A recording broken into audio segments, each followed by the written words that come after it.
اور اللہ نے ہمیں حکم دیا سید الانبیاء سے جب تک محبت نہیں ہوگی تو میں اپنی محبت کو بھی تسلیم نہیں کروں گا۔ اے اللہ تو ہمیں بتا ہم نبی صلی اللہ علیہ وسلم سے تیرے حبیب سے محبت کے لیے ہم کیا کریں؟ اللہ نے ہمیں بتایا درود شریف کی کثرت کیا کرو، تو ہم درود شریف کی کثرت کے قائل ہیں۔ ہم نبی سے پوچھتے ہیں کہ آپ اللہ کے سفیر ہیں، یا رسول اللہ ہم آپ پہ درود کیسے پڑھیں؟ ہمارے نبی نے وہ بھی ہمیں بتا دیا، فرمایا جب دور ہو تو اللہم صلی علی محمد یہ والے درود پڑھا کرو، فرشتے مجھ تک پہنچا دیں گے، اور جب میری قبر پہ آ کے پڑھا کرو تو الصلاۃ والسلام علیک یا رسول اللہ، میں ڈائریکٹ تمہارے درود کو سن لیتا ہوں۔ تو ہمارے پاس اس بارے میں بھی ہدایات کیا ہیں؟ واضح ہدایات ہیں۔ اور درود پڑھنے سے عقیدہ توحید مضبوط ہوتا ہے۔ کیوں؟ درود اصل میں دعا ہے اللہ سے، کس کے لیے؟ پیغمبر کے لیے۔ اس میں اور عقیدہ بنتا ہے کہ بھائی پیغمبر بھی اللہ کی رحمت کے محتاج ہیں، تبھی تو ہمیں کہا جا رہا ہے پیغمبر کے لیے دعائیں مانگو۔ ہاں ہماری دعا کے محتاج نہیں ہے، اللہ نے تو ویسے بھی پیغمبر پہ رحم کرنا ہے، لیکن ہم انگلی کٹا کے اپنا نام شہیدوں میں لکھوا لیتے ہیں۔ تو ہمیں اللہ نے اپنے حبیب سے محبت کے اظہار کا یہ موقع دے دیا۔ ہم جب پیغمبر سے پوچھتے ہیں یا رسول اللہ، ہر عبادت کے لیے کوئی خاص وقت ہوتا ہے جس میں اس عبادت کی فضیلت بڑھ جاتی ہے۔ روزہ عام دنوں میں رکھو، 3 روزوں کا ثواب، 10 نیکیوں 10 روزوں کا ثواب، رمضان میں رکھو گے تو ثواب بڑھ جائے گا۔ تو یا رسول اللہ ہم آپ پہ جب درود پڑھیں تو کوئی ایسا دن ہے، کوئی ایسا ٹائم ہے جس میں درود پڑھنے سے ہمیں ثواب زیادہ ملے گا؟ آپ صلی اللہ علیہ وسلم نے فرمایا ہاں، جمعے کے دن درود پڑھنے کا ثواب، حدیث کا مفہوم ہے، عام دنوں سے زیادہ ہے۔ اس لیے ہمارے جتنے بھی اکابر ہیں وہ جمعے کے دن درود شریف کی کثرت کیا کرتے تھے۔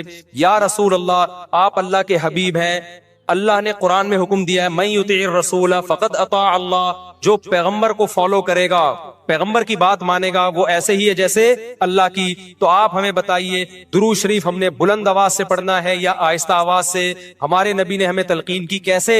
آہستہ آواز سے۔ یا رسول اللہ درود ہم نے انفرادی طور پہ پڑھنا ہے یا جتھے بنا کے پڑھنا ہے؟ آپ صلی اللہ علیہ وسلم نے فرمایا دیکھو آخر میں ایک جنتی فرقہ ہوگا، وہ ہوگا جس پر میں اور میرے صحابہ کا عمل۔ صحابہ نے جتھے بنا کے درود کی محفلیں نہیں لگائی ہیں، جس صحابی کو جہاں موقع ملا انہوں نے کثرت سے پیغمبر پر درود پڑھا۔ ہم نے اپنے اکابر کو دیکھا ہے، اپنے علماء کو دیکھا ہے، آج بھی بزرگان دین کو دیکھا ہے، کوئی مسجد کے اس کے کونے میں بیٹھ کے تسبیح ہاتھ میں لے کے درود شریف پڑھ رہا ہوگا، کوئی مسجد کے اس کونے میں بیٹھ کے۔ میرے شیخ اور اپنے علماء مشائخ کو میں نے دیکھا ہے جب مسجد نبی میں جاتے ہیں 2 گھنٹے، 1 گھنٹے، 2.5 3 گھنٹے، عصر سے مغرب تک کا پورا ٹائم پیغمبر صلی اللہ علیہ وسلم کے روضہ رسول کے نبی کے روضے کے قریب سارا ٹائم درود شریف میں گزار دیتے ہیں۔ یہ وہ طریقہ ہے جو پیغمبر سے محبت کا اظہار کا اللہ نے آپ کو بتایا ہے۔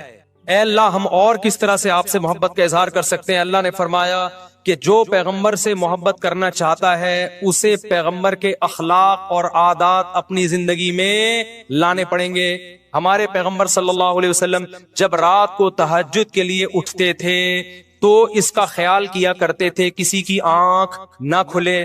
جب رات کے وقت آپ گھر میں تشریف لاتے اتنا آہستہ آواز سے سلام کرتے کہ جو جاگ رہا ہے وہ جواب دے دے، جو سو رہا ہے اس کی آنکھ نہ کھلے۔ لیکن ہم پیغمبر سے محبت کا اظہار کیسے کرتے ہیں؟ موبائلوں کے سگنل کیا ہو گئے؟ بند۔ یہ محبت کا اظہار کا کیا ہے؟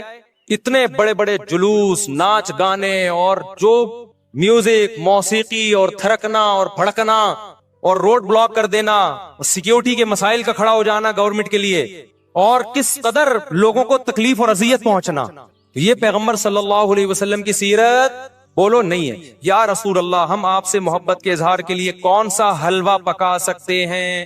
ہم نبی سے محبت، جب تک پیغمبر سے محبت نہ ہو ایمان قابل قبول نہیں ہے، لیکن محبت کا انداز وہ ہوگا جو اللہ کے رسول نے بتایا ہے۔ یا رسول اللہ ہم آپ کی یاد میں کون سا حلوہ پکائیں، کتنی بریانی کی دیگیں آپ کی یاد میں؟ نبی نے فرمایا جو مجھے یاد رکھنا چاہتا ہے وہ روزے رکھے، کیونکہ نبی صلی اللہ علیہ وسلم نے فرمایا، بخاری مسلم کی حدیث، بدترین برتن جو بھر جائے وہ انسان کا پیٹ ہے۔ یا رسول اللہ ہم کتنا کھائیں آپ کی یاد میں؟ نبی نے فرمایا میری یاد میں مجھے خوش کرنا چاہتے ہو، اللہ کو خوش کرنا چاہتے ہو تو کھانا نہیں بلکہ کھانا چھوڑنا پڑے گا، ناغے کرنے پڑیں گے، روزے رکھنے پڑیں گے۔ آپ نے فرمایا بہترین روزہ داؤد علیہ السلام کا روزہ ہے، 1 دن روزہ 1 دن ناغا، 1 دن روزہ 1 دن ناغا۔ نہیں آئی بات میرا خیال ہے سمجھ میں؟ پیٹ بھرنے سے منع کیا، موٹاپے سے منع کیا. نبی صلی اللہ علیہ وسلم نے فرمایا, بخاری کی حدیث, سب سے بہترین امت میری, پھر اس کے بعد خیر القرون قرنی ثم الذین یلونہم ثم الذین یلونہم. پھر آپ نے فرمایا اس امت میں برائی آئے گی. وہ برائی کیا ہوگی؟ زیادہ کھانا, جس کی وجہ سے موٹاپا پھیل جائے گا. بخاری مسلم کی حدیث ہے. کھانے سے پتلا ہوتا ہے, موٹا ہوتا ہے. نبی فرما رہے میری امت میں جو سب سے پہلے برائی آئے گی جھوٹ اور موٹاپا. یہ بخاری کی حدیث ہے. ایک موٹاپا وہ ہوتا ہے جو نیچرلی ہوتا ہے, بہت سے اللہ والوں کو بھی ہم نے دیکھا ہے وہ بائی نیچر موٹے ہوتے ہیں, بھاری ہوتے ہیں, اس سے یہ کوئی گناہ نہیں ہے. وہ صحابہ کرام میں بھی تھے. یہاں اس موٹاپے کی برائی بیان ہو رہی ہے جو حلوے مانڈے کھانے کی وجہ سے ہو. چاہے 11ویں شریف کے نام پہ کھاؤ, چاہے 12ویں شریف کے نام پہ نہ کھاؤ, جب کھاؤ گے اس سے خدا خوش نہیں ہوگا. کھانے سے پرہیز کرو گے تو خدا کیا ہوگا؟ خوش ہوگا. آپ کہتے ہو ہم کھلاتے ہیں, کھاتے بھی تو ہو, اور جن کو کھلا رہے ہو وہ کون سا وہ لوگ ہیں جن کو 2 وقت کا کھانا نہیں ملا؟ وہ 6 محفلوں کے کھانے 11ویں پھوڑ کے آئے ہوئے ہوتے ہیں آپ کے پاس. ہم فراق یار میں گھل گھل کے ہاتھی ہو گئے, اتنے گھلے رستم کے ساتھی ہو گئے. یار کا فراق, یار کی جدائی, اس میں گھل گھل کے عاشق موٹا ہوتا ہے کہ دبلا ہوتا ہے؟ بولو نا, دبلا ہوتا ہے. لیکن شاعر کہہ رہا ہے آج کا جو عاشق ہے وہ یار کی جدائی میں گھل گھل کے ہاتھی ہو رہا ہے, بجائے پتلے ہونے کے کیا ہو رہا ہے؟ موٹا ہو رہا ہے. اتنا گھلتا ہے کہ رستم پہلوان کا ساتھی بن جاتا ہے. اسلام میں بھوکا رہنا سنت ہے, پھوڑنا پھاڑنا کھانا پینا یہ سنت نہیں ہے. 40 دن نبی کے گھر میں چولہا نہیں جلا.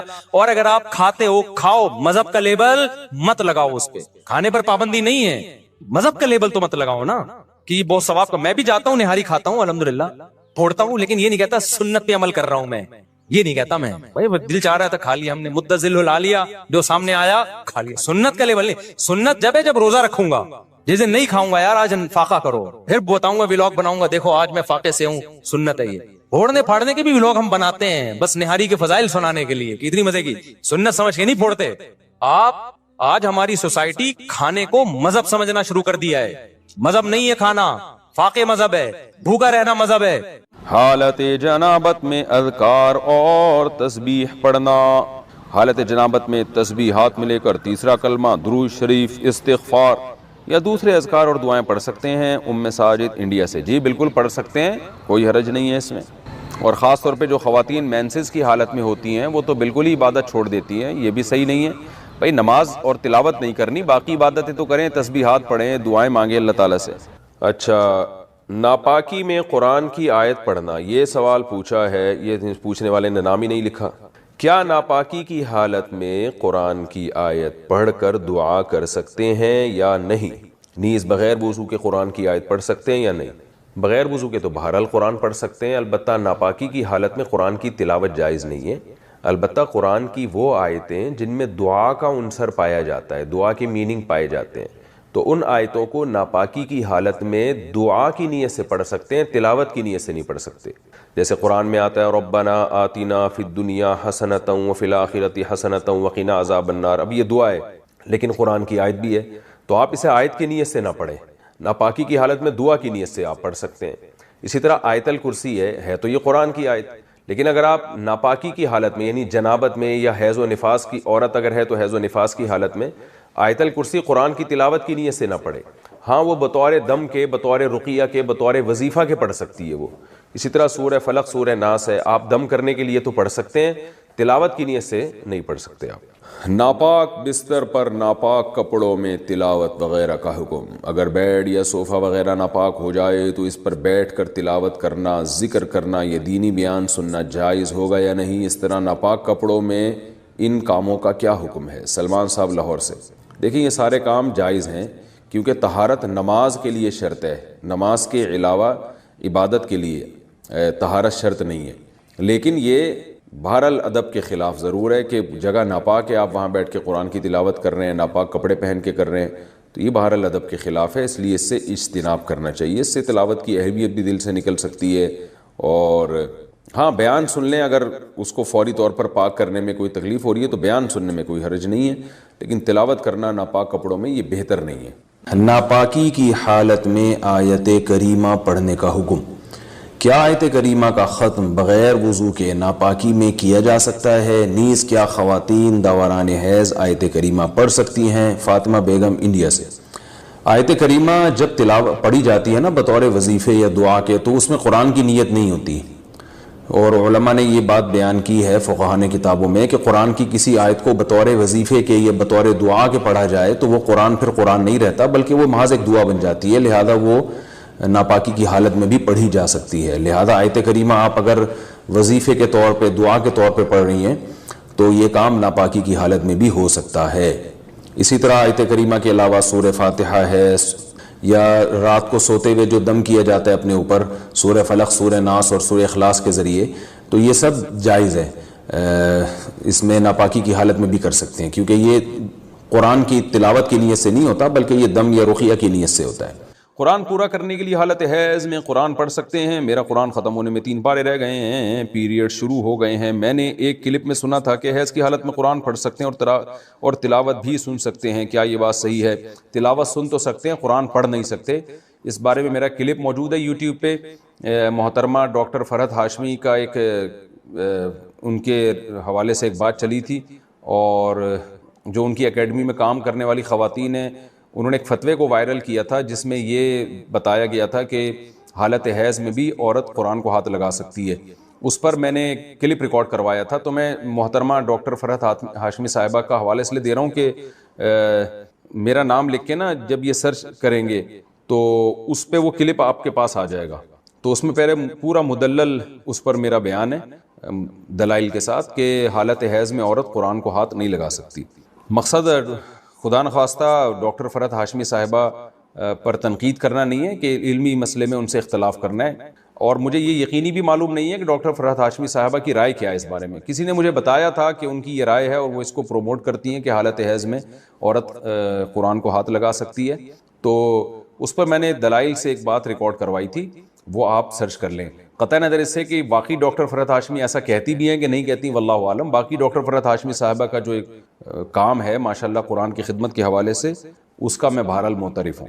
کراچی سے ایک خاتون نے سوال پوچھا ہے کہ ایام حیض میں غیر یقینی صورتحال ہو تو غسل کب کریں؟ حیض کے آخری دنوں میں جب ہمیں دن میں صرف یہ 1 یا 2 بار اسپاٹنگ ہوتی ہے، یقین نہیں ہوتا کہ اب خون آئے گا یا نہیں، تو ہمیں غسل کرنے کے لیے کتنا انتظار کرنا چاہیے؟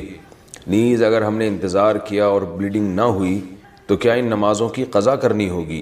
یہ سوال اگرچہ حیا کے خلاف ہے لیکن بہت زیادہ پوچھا جاتا ہے اور خواتین بہت پریشان ہوتی ہیں۔ دیکھیے، جب کم سے کم حیض کی مدت 3 دن ہے، 3 دن کے بعد کسی خاتون کو جب حیض آنا رک جائے تو خواتین کو اپنی عادت کا علم ہوتا ہے، اگر غالب گمان ہو کہ اب دوبارہ بلڈ نہیں آئے گا، حتیٰ کہ اسپاٹنگ بھی نہیں ہوگی، غالب گمان قریب یقین ہو، تو ان پر لازم ہے کہ وہ غسل کریں اور نماز شروع کر دیں۔ لیکن اس کے بعد اگر 10 دن کے اندر اندر دوبارہ ذرا سی بھی بلیڈنگ ہو گئی، ذرا سی بھی، تو اس کا مطلب یہ تھا کہ وہ جو نماز پڑھی تھی وہ ناپاکی کی حالت میں پڑھی تھی، لہذا وہ نمازیں لوٹانے کی تو ضرورت نہیں ہے کیونکہ وہ نماز ہوئی نہیں سرے سے۔ لیکن جیسے ہی اسپاٹنگ ہو تو دوبارہ سے رک جائیں نماز پڑھنے سے، اور پھر جب غالب گمان ہو کہ اب دوبارہ بلیڈنگ نہیں ہوگی تو دوبارہ غسل کر کے نماز شروع کریں۔ تو یہ ہے، تو ان کا جو اصل سوال تھا کہ ہمیں غسل کے لیے کتنا انتظار کرنا پڑے گا، تو اپنا غالب گمان دیکھنا پڑے گا آپ کو۔ جب غالب گمان ہو جائے کہ اب بلیڈنگ بالکل بھی نہیں ہوگی تو آپ پر لازم ہے کہ آپ غسل کریں اور نماز پڑھیں، اور اگر اس کے بعد یعنی غالب گمان نہیں ہے یہ، بلکہ ایک تردد ہے کہ شاید ہو شاید نہ ہو، تو پھر غسل کرنا لازم نہیں ہے، کیونکہ الیقین لا یزول بالشک، یقینی چیز تھی حیض کا ہونا، اس کا ختم ہونے کا جب تک یقین نہیں ہوگا تو غسل نہیں کیا جائے گا۔ البتہ بعض دفعہ ایسے ہوتا ہے کسی خاتون کا خیال یہ ہوتا ہے کہ اب دوبارہ مجھے بلیڈنگ ہوگی، اور اس خیال سے انہوں نے غسل ہی نہیں کیا، تو پھر پتہ چلا کہ بلیڈنگ تو نہیں ہو رہی، تو پھر جو نماز قضا ہوئی ہے اس کی قضا بھی کرنی پڑے گی ان کو۔ خواتین کو اس کا بہت خیال کرنا چاہیے کہ جب ایام ہوں ان کے مینسز کے تو وہ نماز کی بہت زیادہ حفاظت کریں۔ قرآن مجید میں اللہ تعالیٰ کے ارشاد ہے حافظوا علی الصلوات، نمازوں کی حفاظت کرو، محافظت۔ تو محافظت اسی طرح سے ہوتی ہے، اس کا خیال کرنا پڑتا ہے۔ تو فجر کی نماز اکثر خواتین کی گول ہو جاتی ہے کیونکہ وہ سوتے ہوئے میں گزر رہی ہوتی ہے اور اس دوران بلیڈنگ بند ہو چکی ہوتی ہے۔ تو جب خواتین کو اندازہ ہو کہ ان کے ایام حیض پورے ہو گئے ہیں، جیسے کسی کو 4 دن آتا ہے، کسی کو 5 دن آتا ہے، ایک عادت ہوتی ہے ہر عورت کی، تو تو 4 دن جیسے آنے کی عادت ہے تو 4 دن کے بعد پھر ان پر لازم ہے کہ وہ صبح صادق کے وقت اٹھ کر دیکھیں کہ ہمیں بلیڈنگ آ رہی ہے یا بند ہو گئی ہے. ایسا نہ ہو کہ سوتے سوتے میں نماز ہی قضا ہو جائے. تو اگر بلیڈنگ بند ہو گئی ہے تو اس وقت غسل کر کے فجر پڑھیں. اور اگر بعض دفعہ یہ بھی ہوتا ہے کہ عشاء کی نماز بھی لازم ہو جاتی ہے. مثال کے طور پر صبح صادق کا وقت شروع ہو رہا ہے 5:30 پر، 5:30 بجے صبح.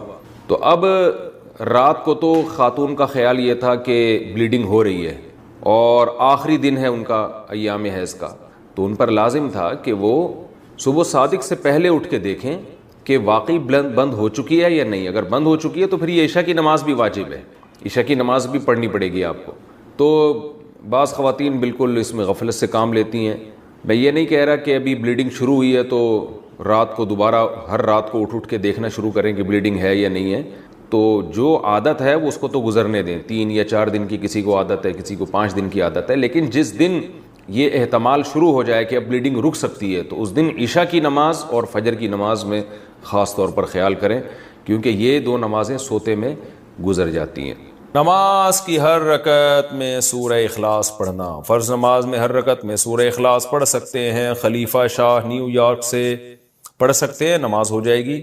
حدیث میں آتا ہے ایک صحابی نماز میں بار بار سورہ اخلاص پڑھتے تھے. آپ نے ان کو بلا کے پوچھا، انہوں نے کہا مجھے اس سے محبت ہے، تو آپ نے ان کو جنت کی بشارت دی. تو اگر کسی کو عقیدہ توحید سے محبت ہے، اللہ تعالیٰ کی توحید ہے، اس میں اس نیت سے پڑھتا ہے تو انشاءاللہ کوئی حرج نہیں ہے. لیکن نارملی یہ عمل ناپسندیدہ ہے. صحابہ نے شکایت بھی اسی وجہ سے کی تھی نا کہ نبی کا عام معمول یہ نہیں تھا. تو بہتر یہی ہے کہ ایک رکعت میں کوئی سورت پڑھیں، دوسری میں دوسری پڑھیں، تیسری میں تیسری سنتیں پڑھ رہے ہیں تو تیسری میں کوئی اور سورت. بہتر یہی ہے. کبھی کبھار اگر ہو جائے تو کوئی حرج نہیں ہے. عصر سے پہلے نفل نماز کا حکم. عائشہ صاحبہ نیو یارک سے پوچھتی ہیں عصر سے پہلے نفل نماز پڑھ سکتے ہیں؟ پہلے جتنی چاہیں پڑھیں، بعد میں نہیں پڑھ سکتے. عصر کی نماز کے بعد نفل پڑھنا جائز نہیں ہے. ہاں قضاء عمری پڑھ سکتے ہیں، یہ کوئی اور قضا نماز ہو جائے تو وہ پڑھ سکتے ہیں، لیکن نوافل عصر کے بعد نہیں پڑھ سکتے. پہلے جتنے چاہیں پڑھیں. نماز میں آنکھ بند کرنا جائز ہے؟ کیا نماز میں آنکھ بند کر سکتے ہیں اور کتنی دیر تک؟ عابد خان سعودی عرب سے.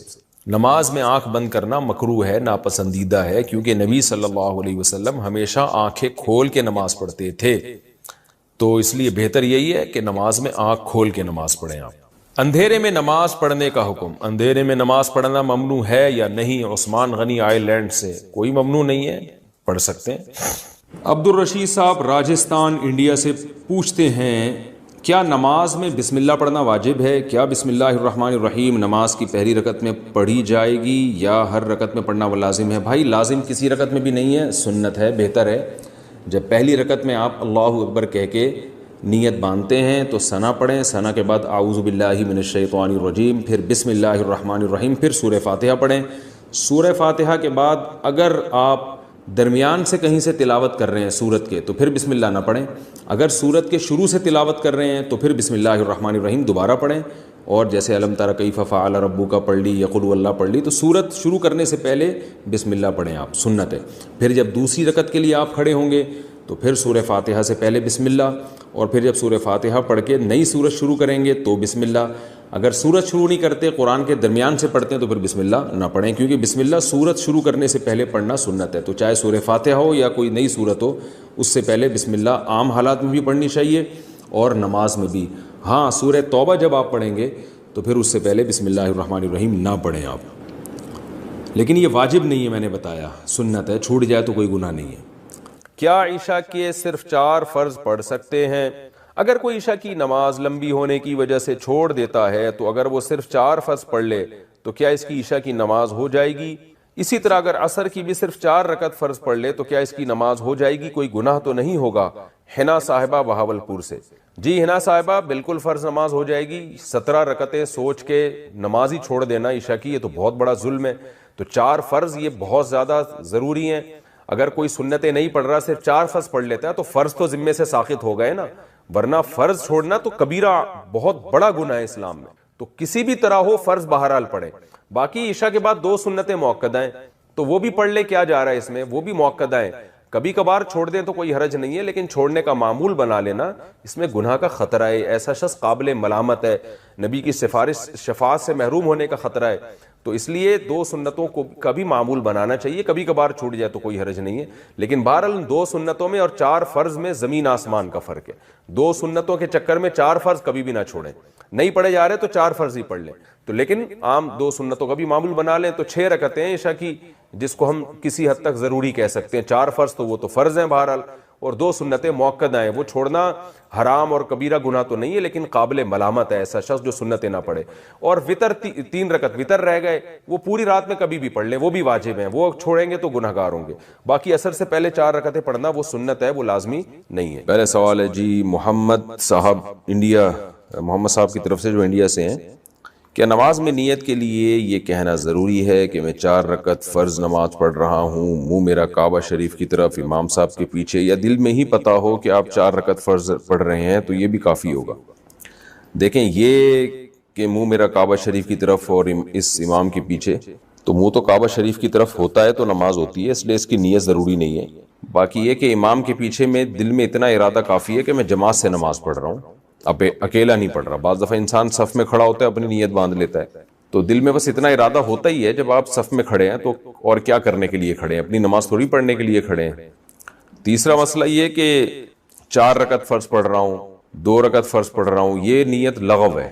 آپ فجر کے 2 فرض پڑھ رہے ہیں اور آپ نیت یہ کریں میں 4 پڑھ رہا ہوں, تو بھی فجر کے 2 ہی ہوں گی, اس سے کوئی فرق نہیں پڑے گا, کیونکہ وہ اللہ کی طرف سے پہلے سے 2 رکعت متعین ہے. آپ کے 4 کہنے سے وہ فرق نہیں پڑے گا. ظہر میں آپ نے یہ نیت کر لی کہ میں ظہر کی 2 رکعت پڑھ رہا ہوں, تو بھی نماز آپ کی ہو جائے گی, کیونکہ ظہر کی 4 رکعت ہوتی ہیں, 2 ہوتی نہیں ہیں.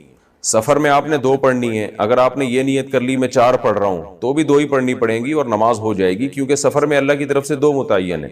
تو صرف اتنی نیت کرنی ہے کہ ظہر ہے یا عصر ہے, کیونکہ ظہر میں آپ کے پاس یہ بھی آپشن تھا کہ آپ پچھلی کوئی قضا پڑھ لیں, یہ بھی آپشن تھا کہ سنت پڑھ لیں, یہ بھی آپشن تھا کہ فرض پڑھ لیں.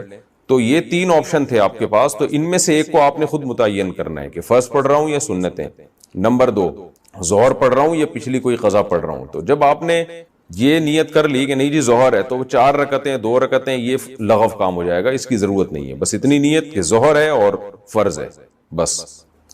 یعنی فرض سے میری مراد کہ ظہر ہے, آج کی ظہر ہے, یہ بھی ضروری نہیں کہ فرض ہے, کیونکہ ظہر تو ہے ہی فرض, تو سنت نہیں ہے. سنتیں پڑھ رہے ہیں تو دل میں یہ نیت ہو کہ یہ ظہر میں سنت پڑھ رہا ہوں, میں فرض نہیں پڑھ رہا. تو بس اتنا, یہ اتنی کافی ہے. آج کل نیتوں میں بہت زیادہ غلو ہونے لگا ہے. نماز میں نیت ضروری ہے یا تکبیر کہنا کافی ہے؟ فرض نماز میں نیت کرنی ہوگی یا صرف اللہ اکبر بولنا ہوگا؟ اگر نیت کرنی ہوگی تو وہ اردو میں کریں یا عربی میں کریں. سلمہ صاحبہ دبئی سے, دیکھیں نیت نماز میں ضروری ہے, لیکن نیت دل کے ارادے کا نام ہے, اور دل میں ارادہ انسان اپنی زبان میں ہی کرتا ہے جو اس کی مدر لینگویج ہے. بس دل میں نیت کرتا ہے میں نماز پڑھ رہا ہوں, تو بس اتنا کافی ہے. پھر جو نماز ہے اس کی نیت کر لیں, ظہر کی ہے تو ظہر کی نیت کر لیں, عصر کی ہے تو عصر کی, فرض کی ہے تو فرض کی کر لیں. بس دل میں نیت کافی ہے, اس کا انگلش عربی اردو سے کوئی تعلق نہیں ہے. نماز کی نیت کیا زبان سے ضروری ہے؟ نماز کی نیت کا کیا حکم ہے؟ دل میں نیت کافی ہے یا لفظوں سے نیت کرنا ضروری ہے؟ ابرار احمد سومرو سکھر سے. نہیں جی, نیت تو دل کے ارادے کا نام ہے, بلکہ فقہا نے لکھا ہے کہ دل میں ارادہ تھا ظہر پڑھ رہا ہوں اور واقعی ظہر کی نماز تھی, زبان سے نکل گیا کہ عصر پڑھ رہا ہوں, تو نماز ادا ہو جائے گی, اس لیے کہ دل میں صحیح ارادہ کیا ہوا ہے. اور اگر ظہر پڑھ رہا ہے, دل میں ارادہ کر لیا عصر پڑھ رہا ہوں, زبان سے نکل گیا ظہر پڑھ رہا ہوں, تو نماز نہیں ہوگی. حالانکہ زبان سے صحیح نکلا ہے, لیکن چونکہ دل میں اثر تھا تو نہیں ہوگی. تو اس لیے دل میں ارادہ ہے اصل نماز کے لیے, زبان سے نیت ضروری نہیں ہے. وہمیوں کے لیے فقہا نے لکھا تھا کہ جو وہمی ہوتے ہیں نا, جو ہر وقت وسوسوں میں مبتلا رہیں گے, پتہ نہیں میں نے ظہر کی نیت کی تھی عصر کی, بعض ایسے وہمی ہوتے ہیں, ان کے لیے فقہا نے لکھا ہے کہ وسوسہ دور کرنے کے لیے وہ زبان سے نیت کر لیں. لیکن نارملی شریعت کا حکم یہی ہے کہ انما الاعمال بالنیات, اعمال کا مدار جو نیت پر ہے, تو نیت تمام فقہا کا اتفاق ہے وہ دل کے ارادے کا نام.